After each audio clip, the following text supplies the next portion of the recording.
Hey, are you guys watching me? I guess now is a good time to talk about Tesla privacy. Kim, are you getting ready? Yeah. We're gonna be late.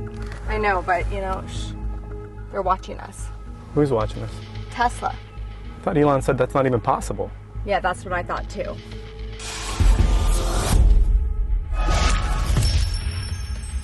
Hey guys, Kim Java here, and I'm back again with PJ, and this time we are talking about a topic that has a lot of people really pissed off on the web. Yeah, you know, this is a very hot button topic.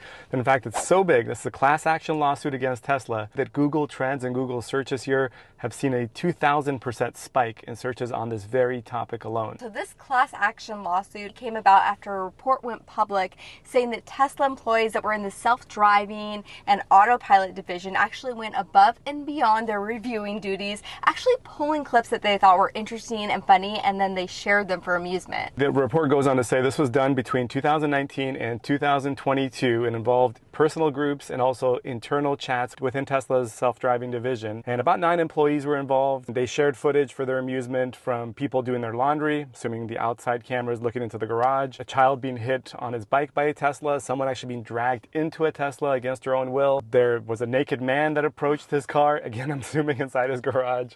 And it's all like of a this whole different kind of wham bam Tesla cam. Yeah.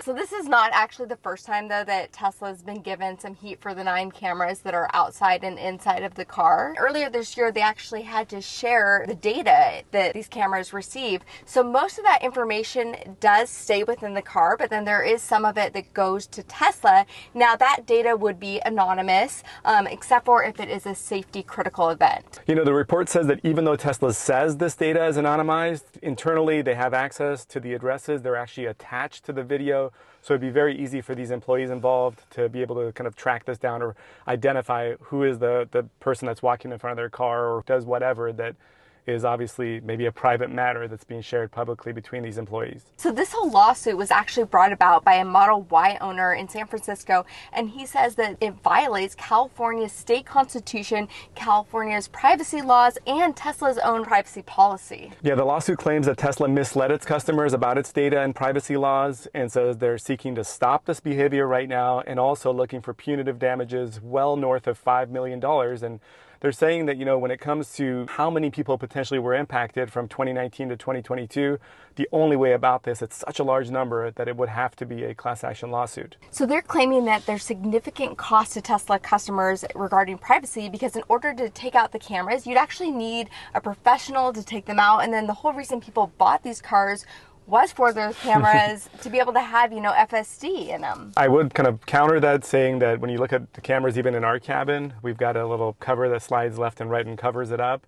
So you could cover the cabin camera. You still use autopilot. That's what we do. But for FSD, that cabin camera needs to be uncovered. And I'm thinking the outside cameras can't be covered. But the lawsuit actually says that one of the employees at Tesla went as far as covering all of his cameras with tape after he saw what was happening internally within this department just for his own privacy's sake. Wow. It's important to note, though, that Tesla's own privacy policy says, from the moment you take delivery, Tesla does not associate the vehicle data generated by your driving with your identity or account by default. It also says to recognize things like lane lines, street signs, and traffic light positions, autopilot data from the camera suite is processed directly without leaving your vehicle by default. They even say, even if you opt in to share your camera info to better full self-driving, we only receive the data as a result of a safety event like a crash or airbag deployment.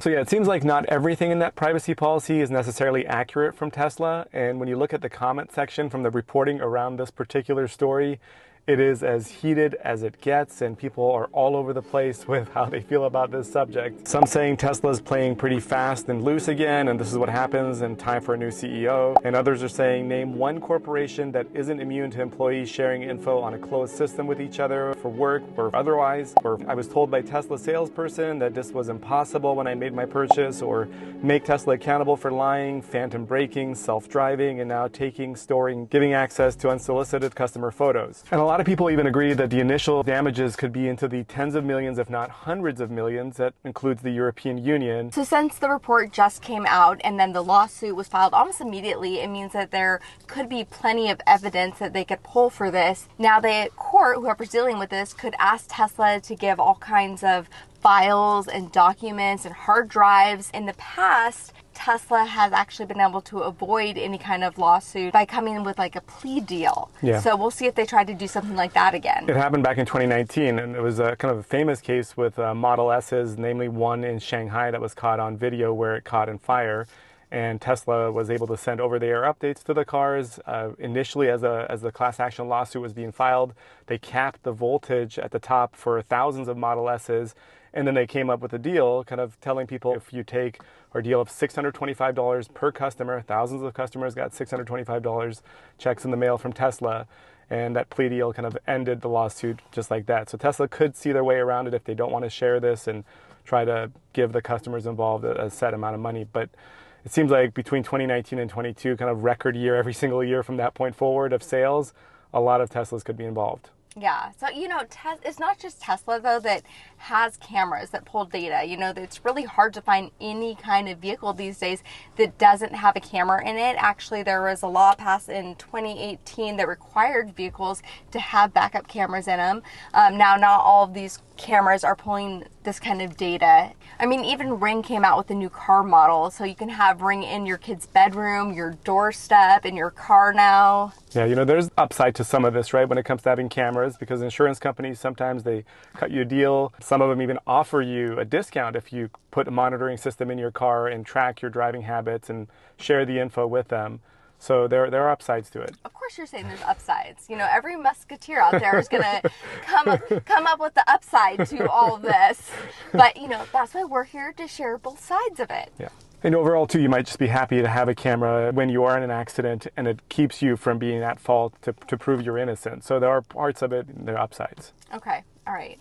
So I do think it's safe to say that we do kind of trade out our privacy for convenience a lot of time, but then you are relying on someone else to protect your private data and all that information. So Kim, there was a story a couple of weeks ago we shared where it was hack a Tesla and win a Tesla, and we know Tesla's been investing heavily in cybersecurity in recent years, putting its cars in these contests right in front of the world's best hackers, encouraging them to try to hack it. That eventually improves the car's safety, but this wasn't necessarily a hack. This was kind of an internal thing and maybe more human nature than a hack. So it's one of those things where do you draw the line? I know this happens in a lot of companies where employees are sharing things maybe they're not supposed to, but it definitely reaches beyond the normal boundaries. And it's kind of like one of the people said online was, this is like touching a hot stove moment for Tesla, where what do you get out of all this? Flip side of it is that the people that were in these videos that were shared actually had to sort of consent to it, because there is a safety tab in here where you give Tesla permission to the data that the car is collecting in it.